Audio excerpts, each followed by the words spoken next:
président de l'Assemblée nationale. Bonjour madame, c'est l'apôtre Bali Georges Tchalatimanga. Je suis le représentant légal de la grande communauté ERA et je suis le conseiller spécial de l'archevêque supérieur de Dokamba. Mais je suis également, par rapport aux états généraux de la justice, l'un des gens qui ont travaillé dans la commission 10 qui parlait de culte et d'association. Ouais. Je dirais que ça termine sur une bonne note, une note d'espoir pour la population, le peuple qui a souvent souffert de la mauvaise justice qui est mal distribuée par ceux qui en ont le monopole. Mais alors là, au départ de ces assises États généraux de la justice, c'était un défi à relever, mais là, nous constatons que c'est un pari gagné. Un pari gagné du fait que déjà, le travail a été bien fait. Il y a eu au total 359 recommandations, au total retenues. Et là, le rapporteur général, il a fait bien son travail, un bon speech, rien à reprocher. Le ministre lui-même, Kosa Mutamaka, il prend la parole.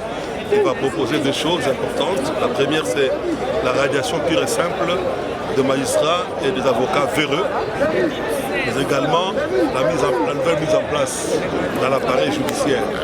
Ça, j'ai beaucoup aimé. Il a aussi sollicité au police de l'État son implication personnelle pour des mesures fortes, une thérapie forte pour que ça soit ressenti au niveau du dernier d'entre nous.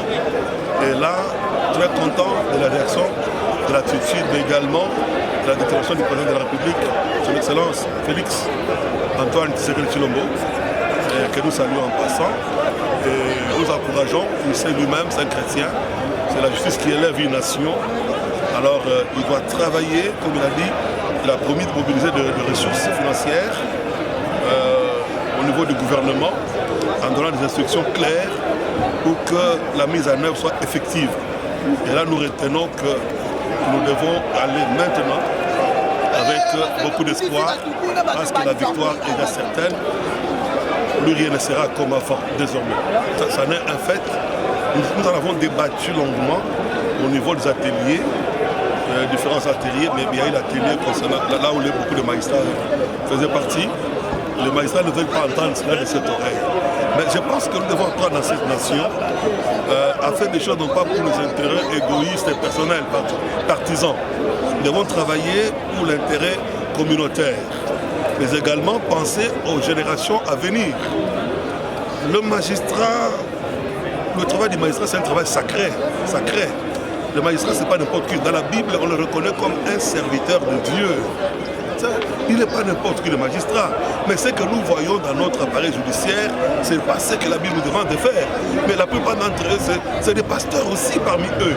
Ainsi de suite. Moi qui vous parle, je suis le produit du changement de l'évangile dans cette nation ici. Personne n'aurait cru que je serais un jour un pasteur, homme d'église. Mais l'évangile m'a transformé. Un soulard qui dormait dehors dans les bois de nuit, mais transformé par l'évangile. L'évangile, c'est, Paul dit à Timothée, il ne faut pas avoir honte de l'évangile, c'est une puissance de Dieu qui libère. L'évangile, loin de ce que les gens peuvent penser, ce n'est pas une faiblesse, c'est une puissance terrible qui change et transforme les gens. Mais rappelez-vous, au début de mouvements de réveil dans cette nation, il y a eu des bars qui ont fermé dans ces pays, il y a eu des débuts de boissons qui ont fermé, des hôtels fermés, parce que les gens ne les fréquentaient plus à cause de l'évangile. Mais c'est parce que le politique s'était mêlé. Comme maintenant nous déplorons les politiques qui se mettent dans la justice, avec des injonctions.